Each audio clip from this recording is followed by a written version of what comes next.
To fool by having an impromptu gangbang with crack and meth heads. I'll be honest, it's a weird one for me and I feel the need to trauma dump.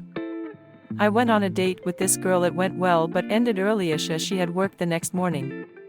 From an age younger than I'd care to admit, I've had access to a swinging website. I had been pretty horny all day and was in the mood. Messaged a couple on there that said they were down. Walked about 35 minutes away from my home to theirs. Arrived and it was a dimly lit room. Female face down, arse up. Proceeded to do what I intended and we started fucking. After a short while another couple arrive. We go downstairs to have more space. Got a bad vibe off the new couple as soon as they walked in. Gave strong alcoholic vibes. As we're getting on with things and people's clothes start to come off and people get more loose, I start to notice some things.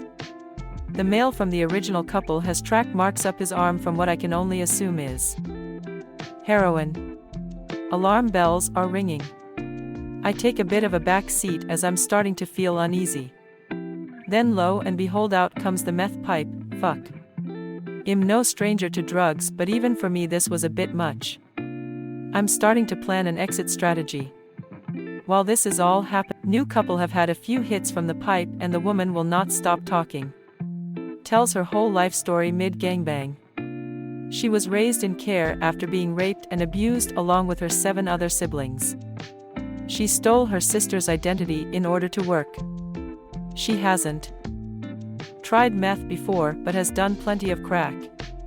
Her man also tells his life story. In and out of prison, abused as a child, sold guns most of his life and has had them pointed at his head. Furthermore, also keen on the OL crack rock.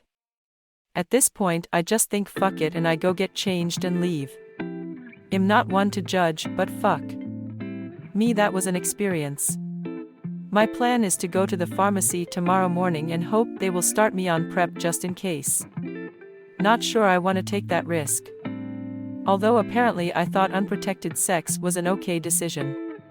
FML. To fool by slapping my wife's ass. Last night my wife and I were getting hot and heavy and began having sex. During sex, I decided to put in a little spanking. This is where things got weird. As I slapped her ass in the heat of the moment, she bursts out with, "Yes, daddy, spank me harder." To preface, I knew she had some serious daddy issues. This initially was a turn on, but after a few seconds, all I could think of was disciplining my daughter, and my face went sour. I stopped immediately and felt awkward. She responded with, "What's wrong, daddy? Did you not punish me enough?" I walked out of the room and told her I needed a minute.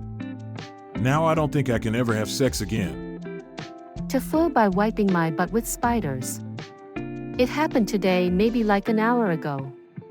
My spelling and grammar may be all over the place because this is so gross. I'm staying for free at a family friend's granny flat on holiday and am very grateful. The host is an elderly man with some blindness, so I've been doing a bit of cleaning for him here and there as well as enjoying quality family time.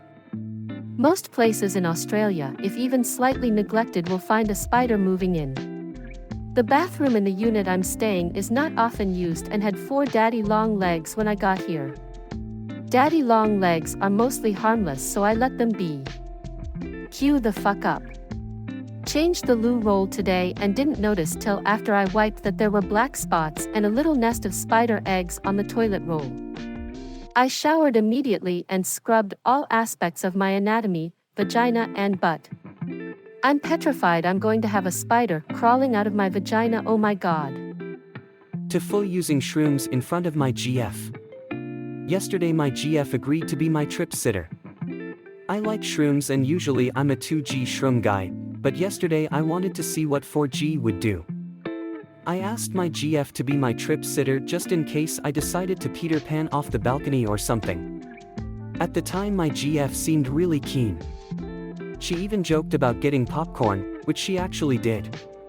She ran out of popcorn more or less the same time she ran out of enthusiasm. I spent most of the night doing an invisible hula hoop dance and laughing hysterically. The higher dose definitely hit different. My GF said it was getting late and wanted us to go to bed. We ended up in bed and my GF eventually fell asleep. I was still wide awake and unable to stop touching my Adam's apple every time I swallowed. My GF woke up to me standing on the bed completely naked and continuing to do the invisible hula hoop dance. She grabbed a blanket and left the bedroom. I have no idea how long I was dancing on the bed, but I must have exhausted myself and passed out because I remembered nothing else afterwards other than waking up alone in bed this morning and finding my GF sleeping in the living room. When my GF opened her eyes, I was standing by with breakfast and an apology, which my GF was grateful for. However, she broke up with me. Last night was too much frat boy for her liking. Apparently she expected an older guy like me to be more mature. I'm 22. She's 19. What the fuck? Anyway, she left. I really liked her.